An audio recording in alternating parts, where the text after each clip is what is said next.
Sa panahon kung saan matindi ang information war sa social media, ipinaliwanag ng isang political vlogger at content creator kung bakit kailangang isali ang mga Duterte sa content para maging viral.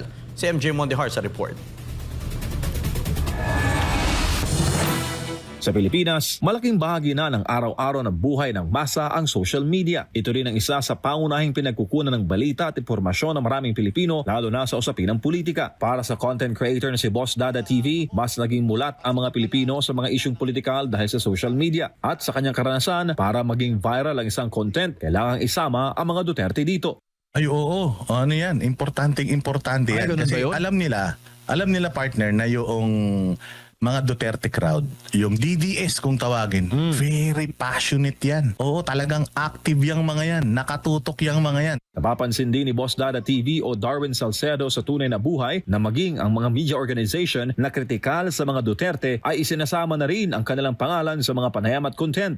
Kaya kapag ikaw gusto mo sumikat, aawayin mo si Duterte, magsasabi ka ng mga kung ano-anong mga masasamang salita sa mga Duterte kung gusto mo sumikat. Batay sa pinakahuling datos ng Philippine Statistics Authority, 80.5% ng mga Pilipinong edad 10 hanggang 64 anyos ang gumagamit ng social media. Katumbas yan ng mahigit 68 million na mga Pilipinong may araw-araw na access sa internet.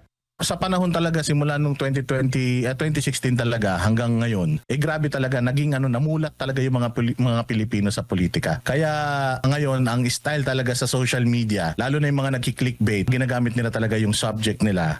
Duterte, si Sara Duterte, Pulong Duterte, si Pangulong Duterte, basta may Duterte talaga, tinitingnan na ng tao. Ayon sa mga eksperto sa komunikasyon, ang apelyidong Duterte ay isa sa matibay na political brand sa Pilipinas, kaya mabilis ito nakakakuha ng reaksyon, positibo man o negatibo. Dagdag pa ng mga analyst, malakas ang emosyonal na hatak ng apelyidong Duterte na parehong may solid base support at kritiko. Dahil dyan, tumataas ang engagement tulad ng comments, shares at reactions. Sa algorithm ng social media platforms, mas pinapaboran ang content na maraming interaksyon at mas ipinakakalat ito sa mas maraming users kaya nagba-viral. Kahit na hate views yan, o halimbawa ikaw siniraan mo ang mga Duterte, o kahit hate views yan, pupuntahan ka sigurado ng mga followers ng mga Duterte. Kikita ka pa rin kasi dun kahit na murahin ka nila sa comment section, engagement yan. So ginagamit, nagre-rage bait sila partner para sa kita nila or sa engagement ng kanilang channel. Panawagan naman si Boss Dada TV sa publiko na maging mapanuri sa mga content sa social media. Para sa Diyos, sa Pilipinas kung mahal, MJ Mondehar, SMNA News.